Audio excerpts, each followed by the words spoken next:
Hi, I'm Pastor Kaleb. Every week a little short and sweet. Welcome to a place you don't have to be everything you are, nor anything you're not.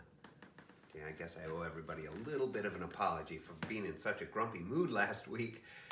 That damn garlic, still gets me a little bit now. You know, someone suggested I take all my past sermons and I put them in a collection of poetry for a book. Okay, all right, leaves are off the tree now, is that right? Okay, I see. Maybe I have gone a little too far with some of that spoken word. So I thought, with all the inaction these days that's happening and seemingly little help on the way, now's a good time to sort of take stock in what we have, take a look at the world around us, and ask, what's broken, and how do I fix it?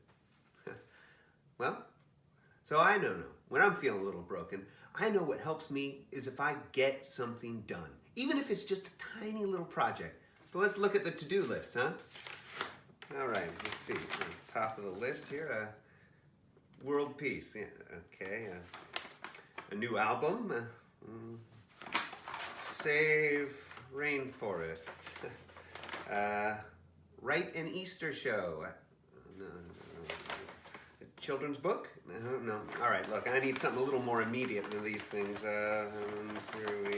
Okay, here we go. Paint the house. It's raining. Work on the heating system. Squirrel proofing. Finish the kitchen cabinets. Change a light bulb. Too easy. Replace the windows. No. Mop the floor. Bathe the dog. Get new gutters and fascia. No, okay. Roof shed. That pesky carpet seam. Here we go. I'll fix that slow drain in the kitchen. That'll be fine. Guess I better change. Okay, looks like we're ready. So, you're working hard in the kitchen. You're doing all sorts of cooking. All those meals you're cooking these days here. And all at once, the work stops. All that food, those dishes that have been helping you make those recipes can't be cleaned. They can't be scraped off and scrubbed down because the sink, it's backed up or it's draining slowly. You see, normally you take all that food, you scrape it off, you do a light scrub, and you wash it all down the drain for someone else to deal with. But on occasion, you get a bunch of crud that just goes down the drain and just balls up in there. Maybe it's a bunch of junk or food sediment or a big old clump of hair, and it refuses to budge. And that's when you need to snake your drain. That's right, we're gonna snake that drain. Well, don't drain that snake. Yeah, what is a drain snake? Well, it's something just like this. Often they come in their own spool that you can go ahead and feed down your drain, and it has this little bit of curl on the end that will spin into that blockage, allowing you to pull it out. Look at that. It's got a little coil on there. It can snake around any little bend in those pipes. That's why it's called a drain snake. Now, look, they make all sorts of drain snakes. They have industrial-sized ones. They have ones with little cutters on the end. Some of them are electric-powered. Some of them are gas-powered. You can set them on the end of a drill. Some are just hand-cranked. Well, before we get all crazy with the snakes, let's go ahead and take a look at what's below the sink right down here. That's right, it's a P-trap. Down at the bottom of every sink in your house is a P-trap. Every drain has one of these associated with it. The water comes down, goes around this bend, and then out into your sewer system.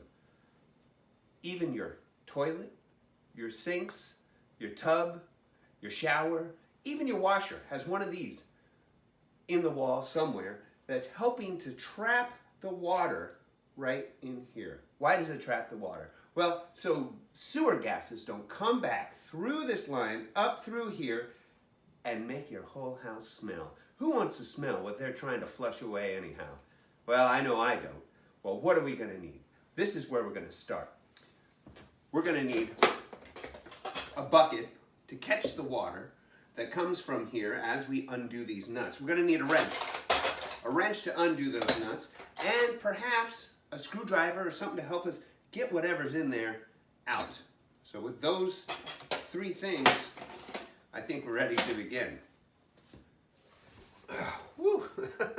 Well, made it onto the ground.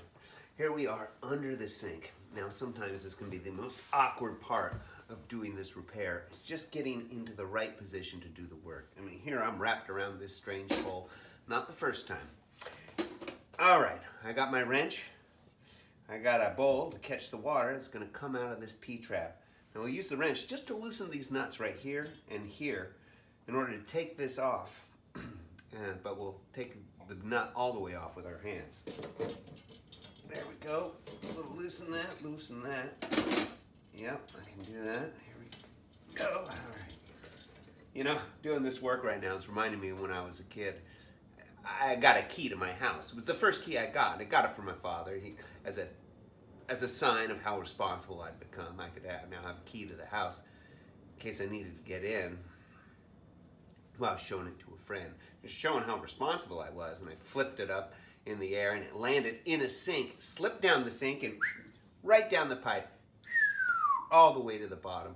I watched it disappear into the abyss from above, and I thought, oh, it's gone forever. Oh no, what am I going to do? Well, at least no one has it. Well, I went over to my dad. I said, Dad, I need another key. I lost my key. He said, well, where is it? I said, well, I dropped it down a drain. I said, well, you better go get it. Dad, you can't get anything that drops down a drain. Once it gets down there, it's gone forever. Well, it's not. It's probably fell down into the bottom of that P-trap, stuck right at the bottom. It's probably still there to this day, clogging up that drain. Now, that was a long time ago. And here we go. Let's finish unloosening these. There we go. See all that water coming out? There's we have that bowl. There we have it. Got everything out of here. Check up the, ew. Got a big clog of hair right there.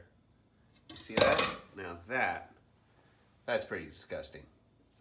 That's what you can expect at the bottom of a P-trap. And it looks like there's something else in here too. Let's see if I can dislodge it here. Oh, there we go. Look. Oh, would you look at that? Woo! A self-proclaimed superhero, huh? Only I can save you from the world. Yeah, but you couldn't save us from gunking up the works, could you? Nah, boy, wonder how he got in there. Yeah, I figure at the bottom of a sewer, it'd be a Ninja Turtle. Oh well. Sometimes you gotta take apart the system, you gotta clear out the clog, and then you can put it back together. Because the truth is, this P-trap system right here, well, it's been working pretty well for a while. Well, I'm going to put these nuts back on, screw it back together, run the water, make sure it's not leaking. But you don't need to see me for that. No, I'm Pastor Caleb. This has been a little short and sweet. I'm really excited to share with you how to fix what's broken. But first, let me say, I'd like to thank all of those performers, all those people who are putting on shows this year online for us to see when they're normally live. They're doing something, putting it out in the world, sharing their talent, their skills, laughter and joy, sharing the Spirit with us this year in a different way. But still, they move forward, and that's fantastic. Thank you for sharing that with us. You share your ideas and your knowledge and your laughter, and I'm cleaning out a clog. Well, oh well. I'm Pastor Kaleb. I'll see you next week with a little short and sweet. And hey, I'll see you in 122 days for our springtime celebration. I don't care. I don't make it.